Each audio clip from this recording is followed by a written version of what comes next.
नमस्कार दोस्तों, हम फिर से लेकर आ चुके हैं आप लोगों के लिए शाम की सभी ताज़ा और बड़ी खबरें। फटाफट अंदाज में एक एक कर बताएंगे आपको आज देश और दुनिया से क्या बड़ी खबरें निकल कर सामने आ रही हैं। लेकिन उससे पहले दोस्तों एक नजर डालेंगे सुर्खियों पर। प्रधानमंत्री नरेंद्र मोदी के ऊपर जमकर गरजे राहुल गांधी, बोले बीजेपी की नफरत ने लगाई है मणिपुर में आग। राहुल गांधी ने राजस्थान में फूका बगुल तो भाजपाइयों को लगी मिर्ची। वहीं पर अगली बड़ी खबर में हम आपको बताएंगे दोस्तों, अरविंद केजरीवाल ने मनमोहन सिंह साहब की जमकर तारीफ। बोले जिस उम्र में और जिस हालात में मनमोहन सिंह साहब ने आकर वोट डाला उसकी मैं सराहना करता हूं, दशकों तक दुनिया याद रखेगी। वहीं पर अगली बड़ी खबर में हम आपको बताएंगे दोस्तों, स्मृति ईरानी की झूठ की पोल खुलने के बाद कांग्रेस हुई बीजेपी के ऊपर हमलावर। स्मृति ईरानी ने कहा था कि राहुल गांधी फ्लाइंग किस देकर गए महिला सांसदों को। ये वीडियो दोस्तों सामने आने के बाद स्मृति ईरानी का झूठ बेनकाब हो गया है। वहीं पर अगली बड़ी खबर में हम आपको बताएंगे, सुप्रीम नेत ने बता दिया स्मृति ईरानी को काला धब्बा। बोले नौटंकी और काला धब्बा है स्मृति ईरानी इस देश पर। वहीं पर अगली बड़ी खबर में हम आपको बताएंगे, फारूक अब्दुल्ला की बीजेपी को खरी खरी। बोले अगर इतना ही जो है बनाकर नहीं रखना तो पाकिस्तान के साथ युद्ध कर लो। बताएंगे क्या कुछ बोला फारूक अब्दुल्ला ने। वहीं पर अगली बड़ी खबर में हम आपको बताएंगे दोस्तों, दरअसल आपको बताते चले भारतीय जनता पार्टी के ऊपर जमकर गरजे इमरान प्रतापगढ़ी। बोले राहुल गांधी के भाषण से हिल गई है बीजेपी। वहीं पर अगली बड़ी खबर में हम आपको बताएंगे दोस्तों, आम आदमी पार्टी के ने किया राज्यसभा में जोरदार हंगामा। टमाटर की माला पहनकर पहुंचे सांसद सुशील गुप्ता। वहीं पर अगली बड़ी खबर में हम आपको बताएंगे दोस्तों, दरअसल आपको बताते चले बीजेपी में मच गया हड़कंप। आपको बताते चले राहुल गांधी ने ऐसे ऐसे बयान बोले जिसके बाद बीजेपी की नींदें उड़ गई हैं रातों की। आज प्रधानमंत्री भी संसद में आएंगे, बताएंगे क्या होने वाला है।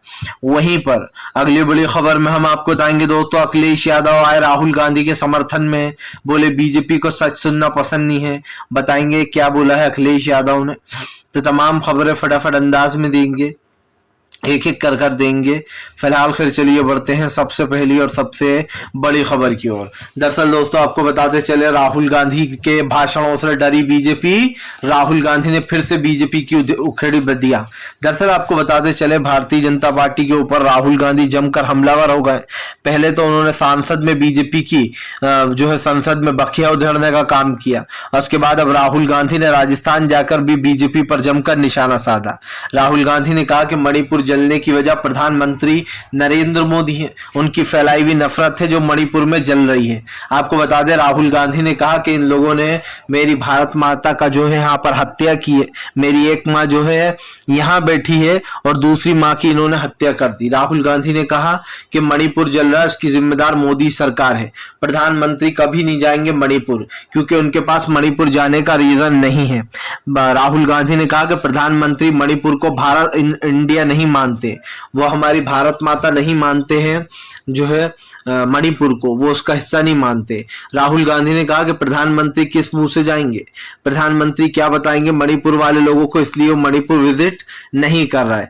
राहुल गांधी है ही नहीं रुके। राहुल गांधी ने कहा कि फिलहाल रावण भी अपने अहंकार की वजह से मारा गया था, उसके साथ भी वही हुआ था। और प्रधानमंत्री मोदी भी जो है यहाँ पर दो लोगों की सुनते हैं, अमित शाह और अडानी। आपको बता दें जैसे ही राहुल गांधी ने संसद में अडानी और अमित शाह का नाम लिया जमकर हंगामा होने लगा। दरअसल राहुल गांधी ने कहा था कि फिलहाल जो रावण था उसके भी दो ही वो थे लोग, और इधर प्रधानमंत्री भी दो लोगों की सुनते हैं, अमित शाह और अडानी की। आपको बता दें अडानी वाले मुद्दे पर तो बीजेपी वैसे ही तमतमाई भी रहती है क्योंकि राहुल गांधी ने बीजेपी की ऐसी छवि खराब करी है अडानी वाले मुद्दे पर कि अब बीजेपी को रातों में नींद नहीं आती, उठकर खड़ी हो जाती होगी कि यार अडानी तो नहीं आ गया है। और यही कारण है जो बीजेपी के ऊपर फिर से राहुल गांधी हमलावर हो गए। आपको बताते चले राहुल गांधी जब भी भाषण देते हैं तो राहुल गांधी का वीडियो सोशल मीडिया पर वायरल हो जाता है क्योंकि राहुल गांधी बीजेपी को न सिर्फ उधेड़ के रख देते हैं बल्कि बीजेपी का एक एक जो वो इस वक्त कर रही है खास करके सत्ता में रहकर उस हर चीज को उजागर करने का काम करते हैं। चलिए बढ़ते हैं एक और अगली बिग ब्रेकिंग की तरफ। बता दोस्तों, स्मृति ईरानी की झूठ पर भड़की सुप्रिया नेत, जमकर स्मृति ईरानी को घेरा। दरअसल दोस्तों, स्मृति ईरानी झूठ बोलने में तो नंबर 1 है, इस बात में कोई शक नहीं है। स्मृति ईरानी ने कल एक झूठ बोला जिसमें उन्होंने कहा कि राहुल गांधी ने संसद से जाते जाते महिला सांसदों को फ्लाइंग किस फेंक करी। जबकि दोस्तों, इस वीडियो की असलियत क्या है वह हम आपको बताएंगे। हालांकि ये वीडियो की असलियत सब बता रहा है, लेकिन इसका एक फैक्ट है जो किसी ने आपको बताया नहीं है। दरअसल दोस्तों, जब बीजेपी के ऊपर राहुल गांधी का भाषण भारी पड़ने लगता है, जब लोगों को लगने लगता है कि राहुल गांधी तो हीरो बन रहा है, उनके भाषण को लोग पसंद कर रहे हैं, बीजेपी के एक एक काला चिट्ठा खोल दिया, तो बीजेपी सोचती है इस डेंट को डैमेज कंट्रोल कैसे किया जाए, और बीजेपी इसको डैमेज कंट्रोल करने में लग जाती है। अब बीजेपी डैमेज कंट्रोल करने का बीजेपी के पास एक ही रीजन है कि कांग्रेस के ऊपर आरोप लगा दो, ताकि हमारे ऊपर जो आरोप लगे उन पर थोड़ी सी मिट्टी डल जाए। कहते नहीं है दोस्तों, किसी ने गीला कर दिया तो इस पर मिट्टी डाल दो, बस वही वाला काम बीजेपी करती है। कल स्मृति ईरानी ने एक झूठ बोल दिया, और स्मृति ईरानी को शर्म आना चाहिए, वो एक लेडीज होकर इस तरीके के भद्दे झूठ बोलती हैं तो थोड़ा अजीब लगता है। मतलब आप समझिए, एक महिला सांसद होकर इस तरीके की भाषा का यूज करना और ये कहना कि राहुल गांधी जाते जाते तमाम महिला सांसदों को फ्लाइंग किस फेंक कर गए। जबकि दोस्तों, इस वीडियो की जब फैक्ट चेक किया गया तो आपको बताते चले, राहुल गांधी ओम बिरला की तरफ कुछ कर रहा है, खड़े हुए वो जो है बात कर रहा है। और आपको बता दें, ओम बिरला को भी उन्होंने फ्लाइंग किस नहीं दिया, वो मुंह पर अपना हाथ रख रहा है। लेकिन स्मृति ईरानी ने कहा कि राहुल गांधी महिलाओं को जाते जाते फ्लाइंग किस देकर चलेगा, और स्मृति ईरानी के साथ तमाम कुछ ऐसे लोग भी थे जो उनका साथ दे रहे थे। लेकिन उनका झूठ तब बेपर्दा हो गया जब कांग्रेस ने इस वीडियो को जारी किया। आप देख सकते हैं दोस्तों, इस वीडियो में राहुल गांधी ओम बिरला की तरफ देखकर बात कर रहे हैं, जो कि लोकसभा के स्पीकर हैं, ना कि वो महिला सांसदों की तरफ देखकर बात कर रहे हैं। महिला सांसद तो दूर दूर तक नहीं है। ओम बिरला की तरफ बात करते हुए राहुल गांधी का हाथ उनके मुंह पर जाता है, वो कुछ ओम बिरला से कहते हैं। ये था वो पूरा वीडियो जिसका स्मृति ईरानी ने पोस्टमार्टम कर दिया। और यही नहीं, स्मृति ईरानी दोस्तों एक झूठी सांसद है। ये पहली बार नहीं हुआ जब स्मृति ईरानी ने झूठ बोला। इससे पहले आपको बता दें, भारत जोड़ो यात्रा के दौरान जब राहुल गांधी कश्मीर गए थे तो उन्होंने कई आरोप लगाए थे कि जो है राहुल गांधी प्रतिमा के नीचे वहां तो चले गए नेहरू जी की, लेकिन जो है यहाँ पर बाबा साहब अम्बेडकर के पास नहीं गए। इस तरीके के तमाम उन्होंने आरोप लगाए थे, जबकि सच ये था कि राहुल गांधी बाबा साहब अम्बेडकर की प्रतिमा के नीचे भी गए थे और उन्होंने वहां पर भी जो है वो करा था। लेकिन स्मृति ईरानी का झूठ तब सामने आ गया था जब राहुल गांधी का ये वीडियो जारी हुआ था, क्योंकि स्मृति ईरानी कह रही थी कि राहुल गांधी सिर्फ नेहरू और गांधी जी पर ही फोकस करते हैं, बाकी हमारे देश के किसी उन लोगों के ऊपर नहीं जिन लोगों ने देश के लिए बलिदान दिया है। जबकि स्मृति ईरानी के झूठ आए दिन पकड़े जाते हैं। यही नहीं दोस्तों, बीजेपी के आईटी सेल के हेड अमित वालिया जो है वो राहुल गांधी को लेकर आए दिन झूठे वीडियो वायरल करते रहते हैं। जब पोल खुल जाती है, एफआईआर दर्ज हो जाती है, तो कहते हैं गलती हो गई। आप समझिए, सब कुछ सोची समझी साजिश रहती है ताकि एक माहौल बनाया जा सके। फिलहाल चलिए बढ़ते हैं एक और अगली बिग ब्रेकिंग की तरफ। बता दोस्तों, अगली जो बड़ी खबर निकल कर आ रही है आपको बताते चले, फारूक अब्दुल्ला ने संसद में बीजेपी को उधेड़ी बखरिया, बीजेपी को जम कर घेरा। दरअसल आपको बताते चले, फारूक अब्दुल्ला जो है वो पड़ोसी मुल्क से प्यार और मोहब्बत की बात कर रहे थे।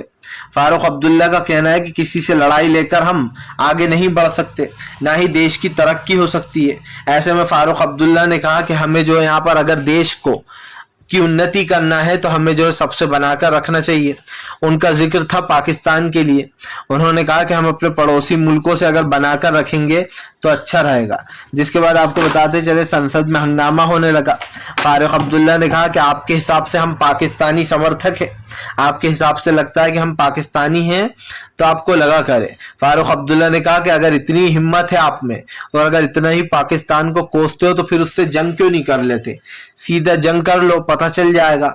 लेकिन दोस्तों, यहाँ पर फारूक अब्दुल्ला जो कह रहे थे, उनका बेसिकली कहने का मतलब ये था कि जो आए दिन हमारे देश में आतंकवादी घुस जाते हैं, जो आए दिन हमारे देश पर हमले होते हैं, उस चीज से निजात पाई जा सकती है कि हम पड़ोसी मुल्क से बनाकर रखें, क्योंकि वैसे भी लड़ाई से उनका कहना था कुछ फायदा नहीं हो रहा है। लेकिन सबकी अपनी अपनी सोच है, अपनी अपनी थ्योरी है और हर इंसान का पॉइंट ऑफ व्यू अलग होता है। मेरा सोचने का पॉइंट ऑफ व्यू अलग है, फारूक अब्दुल्ला का सोचने का पॉइंट ऑफ व्यू अलग है, प्रधानमंत्री नरेंद्र मोदी का सोचने का पॉइंट ऑफ व्यू अलग है, राहुल गांधी का सोचने का पॉइंट ऑफ व्यू अलग है। इसीलिए दोस्तों दुनिया में सब लोगों की सोच एक जैसी नहीं होती है, सबकी अलग अलग होती है। तो ये फारूक अब्दुल्ला का जो है एक सोच है, हमें इस पर सवाल नहीं उठाना चाहिए, क्योंकि हमारा देश एक आजाद देश है। यहाँ पर सबको सोचने की आजादी है, बोलने की आजादी है, और जब तक इंसान एक्सप्लेन नहीं करेगा तब तक लोगों को पता कैसे चलेगा कि वो क्या कहना चाहता है। तो इसीलिए फारूक अब्दुल्ला ने अपने मन की बात करी, इसमें कोई गलत बात नहीं है। फिलहाल चलिए बढ़ते हैं एक और अगली बिग ब्रेकिंग की तरफ। बता दोस्तों अगली जो बड़ी खबर निकल कर आ रही है आपको बताते चले दोस्तों, भारतीय जनता पार्टी के ऊपर जमकर गरजे अरविंद केजरीवाल और पूर्व प्रधानमंत्री मनमोहन सिंह साहब की तारीफ। दरअसल दोस्तों मनमोहन सिंह साहब की तारीफ केजरीवाल क्या इस वक्त पूरे देश में लोग कर रहा है, क्योंकि मनमोहन सिंह साहब जैसे प्रधानमंत्री ना कभी थे और ना कभी होंगे। सराहना इसलिए भी बनती है दोस्तों कि 90 साल की उम्र में यानी कि 90 साल की उम्र में अगर कोई व्यक्ति बीमारी के बाद राज्यसभा में सिर्फ इसलिए आ जाए कि वो दिल्ली में ऑर्डिनेंस बिल को रोकना चाहता है, तो फिर वो काबिल तारीफ हो जाता है दोस्तों। और यही काबिल तारीफ काम किया है देश के पूर्व प्रधानमंत्री मनमोहन सिंह साहब ने। मनमोहन सिंह साहब न सिर्फ पार्लियामेंट आए बल्कि उन्होंने, आपको बताते चले, अरविंद केजरीवाल के सपोर्ट में वोट किया, क्योंकि उस वक्त ज्यादा से ज्यादा सांसदों की जरूरत थी।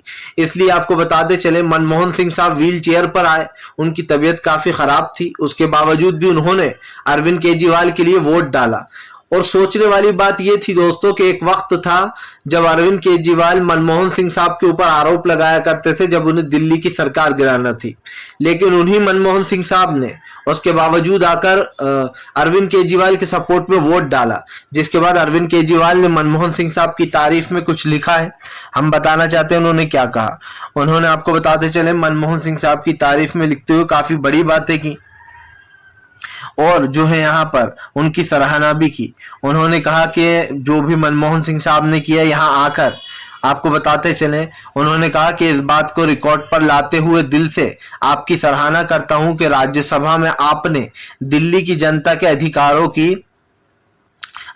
की बात की, उम्र की और स्वास्थ्य के बावजूद हमारी जो है यहाँ पर आपने मदद की। मौजूदगी में सभी बाधाओं के बावजूद भारत के लोकतंत्र और संघीय ढांचे को सुरक्षित करने के लिए शांति अनुज है और फाइंड रूप से विश्वास की कहानी बताती है। राज्यसभा में आपकी मौजूदगी से साफ संदेश दिया है कि भारतीय लोकतंत्र को कमजोर करने की किसी भी प्रयास का विरोध पार्टी लाइन से ऊपर उठकर किया जाएगा। यानी कि जो भी हमारी पार्टियों में मतभेद है, चाहे वो आम आदमी पार्टी हो या कांग्रेस हो, हम दोनों में जो भी डिफरेंस है उनको हम नजरअंदाज करते हुए देश के बारे में सोचेंगे और एक दूसरे का इसी तरीके से आगे भी हर उस चीज को ऊपर रखेंगे, हमारी मतलब लड़ाई को या फिर हमारे डिफरेंसेस को अलग उससे ऊपर रखेंगे हम देश को। हमेशा जब भी कभी ऐसी बात आएगी तो हम एक दूसरे के साथ खड़े हुए नजर आएंगे। बेसिकली उनका कहने का मतलब ये है। फिलहाल चलिए बढ़ते हैं एक और अगली बिग ब्रेकिंग की तरफ। बता दोस्तों हेमा मालिनी ने ही खोल दी बीजेपी की पोल। बीजेपी की सांसद ही दोस्तों बीजेपी की बात से मुकर गई। आप समझिए, एक तरफ स्मृति ईरानी है बीजेपी की सांसद जो कह रही है कि राहुल गांधी जाते जाते महिला सांसदों को फ्लाइंग किस देकर चले गए, वहीं दूसरी तरफ हेमा मालिनी ने ही बीजेपी की पोल खोल दी। हेमा मालिनी ने कहा कि मैं वहीं पर थी, मैंने राहुल गांधी को ऐसा करते हुए नहीं देखा। अब आप समझिए, जब आपकी ही नेत्री, महिला नेत्री कह रही हैं कि उन्होंने राहुल गांधी को ऐसा करते हुए बिल्कुल नहीं देखा, और ये बिल्कुल भी नहीं हुआ कि राहुल गांधी ने उनके सामने महिला सांसदों को फ्लाइंग किस दी हो। दोस्तों राहुल गांधी एक इस देश के सबसे मजबूत, सबसे निडर और मैं ये कहता हूं कि सबसे रियल फेस है, क्योंकि मुझे राहुल गांधी में पोटेंशियल दिखाई देता है जो देश के प्रधानमंत्री में होना चाहिए। मुझे राहुल गांधी में वो क्वालिटी दिखाई देती है देश की जनता को जो वाकई में एक प्रधानमंत्री में होना चाहिए। मुझे प्रधानमंत्री नरेंद्र मोदी में वो क्वालिटी नहीं दिखाई देती जो एक प्रधानमंत्री में होना चाहिए। सबसे पहला रीजन कि प्रधानमंत्री के बयान कभी आपने सुने हैं? वो ना, आप समझिए, प्रधानमंत्री के बयान आप सुनेंगे तो आपको हंसी आ जाएगी, क्योंकि प्रधानमंत्री तो नाले से निकलने वाली जो गैस होती है उससे भी एलपीजी बनवा देते हैं। आप समझिए। और ऐसे ऐसे बयान देते जिसको सुनकर स्कूल के बच्चे भी हंसने लगे, उन्हें भी लगने लगे कि ये कौन आकर बैठ गया है, क्योंकि प्रधानमंत्री के बयान बचकाने और बचकुंडे से ज्यादा और कुछ नहीं होते दोस्तों। और यही नहीं, राहुल गांधी ने प्रधानमंत्री को कोरोना की जब पहली लहर आने वाली थी तब सचेत किया था कि इस देश में बहुत बड़ा खतरा आने वाला है। तब आपको याद है बीजेपी के नेताओं ने क्या कहा था कि राहुल गांधी तो अफवाह फैलाने में मास्टरमाइंड है, राहुल गांधी अफवाह फैला रहा है कि इस देश में कोरोना आ जाएगा। और राहुल गांधी ने यह साबित कर दिया कि वो पप्पू हैं। लेकिन दोस्तों उसके बाद बीजेपी के नेता पप्पू बन गए, और असली पप्पू कौन है इस देश का ये सब जानते हैं, क्योंकि राहुल गांधी की बात न सिर्फ सच साबित हुई थी बल्कि कोरोना की दूसरी लहर का भी जो राहुल गांधी ने भविष्यवाणी की थी कि प्रधानमंत्री के पास कोई इंतजाम नहीं है कोरोना से निपटने के लिए, वो बात भी सच हुई थी। और दूसरी लहर में सबसे ज्यादा मौतें हुई थी, और उसके बावजूद भी बीजेपी ने राहुल गांधी की तारीफ नहीं की, उल्टा राहुल गांधी को बीजेपी कोसती रही। जबकि राहुल गांधी ने कहा था कि जब कोरोना की दूसरी लहर आएगी तो ना हमारे पास वेंटिलेटर होंगे, ना ऑक्सीजन होगा, और प्रधानमंत्री की नाकामी साफ दिखाई दी थी जब आप समझिए उत्तर प्रदेश में लाशों को जलाने के बजाय समंदर किनारे दफनाया जा रहा था। यानी कि अगर आप हिंदू संस्कृति के हिसाब से देखें तो यहां पर लाशों को मुस्लिम रीति रिवाज से दफना दिया गया था, चाहे वो हिंदू हो या मुसलमान हो।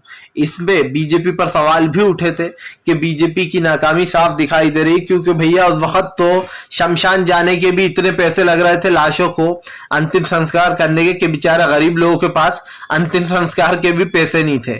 ये है हमारे आजाद इंडिया के प्रधानमंत्री। फिलहाल चलिए बढ़ते हैं एक और अगली बिग ब्रेकिंग की तरफ। बता दोस्तों अगली जो बड़ी खबर निकल कर आ रही, प्रधानमंत्री नरेंद्र मोदी के ऊपर जमकर गरजे अखिलेश यादव, बोले बीजेपी को सच बर्दाश्त नहीं है, बीजेपी सच से भागती है। दरअसल आपको बताते चले राहुल गांधी के बयान का अखिलेश ने समर्थन किया है। अखिलेश यादव ने कहा कि कभी देखा है किसी बीजेपी सांसद की सांसदी चली गई हो या फिर उसको 2 साल की सजा सुना दी गई हो, ऐसा कभी नहीं हुआ। अखिलेश यादव ने कहा कि देश के लोकतंत्र को खत्म कर रही है बीजेपी के हिसाब से सिर्फ विपक्ष में ही खराब लोग हैं। यही नहीं दोस्तों, बीजेपी तो ये तक कहती है कि जो बीजेपी में है वो देश प्रेमी है, जो विपक्ष पार्टियां वो देश विरोधी हैं या फिर देशद्रोही हैं। अब आप समझिए, जो अगर आप विपक्ष में तो आप देशद्रोही हो जाओगे, अगर आप बीजेपी में शामिल हो गए तो आप देश प्रेमी हो जाओगे। इसीलिए तो प्रधानमंत्री जिनके ऊपर 70,000 करोड़ का घोटाले का आरोप लगा रहे थे एनसीपी नेताओं पर, उन्हीं को दूसरे दिन अपनी गोद में बिठा लिया, और गोद में बिठाने के बाद उनको वॉशिंग मशीन में धो डाला। अब वॉशिंग मशीन में धुलने के बाद तो भैया सारे दाग धुल ही जाते हैं। तो बीजेपी की वॉशिंग मशीन कुछ ऐसी है कि अगर आपने हजारों करोड़ों का घोटाला किया है किसी और पार्टी में रहकर, और अगर आप दूसरे दिन बीजेपी में शामिल हो गए तो आपके सारे दाग क्लीन हो जाएंगे, आप बिल्कुल नीट एंड क्लीन हो जाएंगे। और उसके बाद बीजेपी कहेगी अब तो ये हमारी पार्टी में भैया, अब ये देश प्रेमी हो चुका है, अब ये देश विरोधी नहीं है। जी हाँ, इसीलिए तो बीजेपी के जो बातें हैं वो मेरे सर के ऊपर से निकल जाती हैं कि बीजेपी के लिए दोस्तों देश का मतलब 2 है। बीजेपी ने सच में 2 भारत बना दिए हैं। एक में बीजेपी के दोस्तों बड़बोले नेता रहते हैं जो आए दिन बड़बोलेपन से अपनी फजीयत खुद कराते हैं, क्योंकि उन्हें पता है देश की जनता को कि ये सिर्फ फेंक रहा है, फेंकू है, इससे ज्यादा और कुछ नहीं है, क्योंकि बीजेपी के नेताओं के बयान ही कुछ ऐसे होते हैं। अब रवि किशन के बयान पर अभी सुप्रिया श्रीनेत ने भड़ास निकाली, जहां पर रवि किशन ने कहा कि राहुल गांधी को सांसदी में उनकी सांसदी वापस मिल गई, और इसी के साथ साथ उनको बंगला भी दे दिया गया, जो उनका बंगला छीन लिया गया था। उनका जो बंगला था दोस्तों जिसमें वो काफी साल से रह रहा है राहुल गांधी, वो बंगला उन्हें वापस दे दिया। तो रवि किशन कहते हैं तो प्रधानमंत्री का बड़ा दिल है। जिसके बाद सुप्रिया श्रीनेत ने कहा, कांग्रेस की फायर ब्रांड प्रवक्ता स्पोक पर्सन, उन्होंने कहा कि क्या ये रवि किशन जो बोल रहे हैं, क्या प्रधानमंत्री बंगला अपने ननिहाल से लेकर आए थे? अरे भैया ये सब कुछ सरकारी संपत्तियां हैं, प्रधानमंत्री किसी पे एहसान नहीं कर रहा है, बल्कि प्रधानमंत्री सरकारी संपत्तियों का ऐश उठा रहा है। प्रधानमंत्री अपने लिए प्राइवेट प्लेन खरीद लेते हैं, प्रधानमंत्री रोजाना 1 लाख के जूते पहनते हैं, लाखों रुपए के कपड़े रोज वो 2-4 दिन में बदल लेते होंगे। तो ये सब कुछ किसका पैसा है? जनता का पैसा है, सरकारी पैसा है। ये बंगला वगैरह जितने भी जो लोगों को मिलते हैं, नेताओं को, ये सरकार की संपत्ति है। तो प्रधानमंत्री ने कौन सा इसमें बड़प्पन दिखा दिया? राहुल गांधी को बंगला तो मिलना ही था, हर सरकारी नेता को मिलता है। इसमें प्रधानमंत्री कौन सा ऐसा काम कर दिया जो उनकी तारीफों के पुल बांध लिए जा रहे थे? फिलहाल वीडियो अच्छा लगे तो लाइक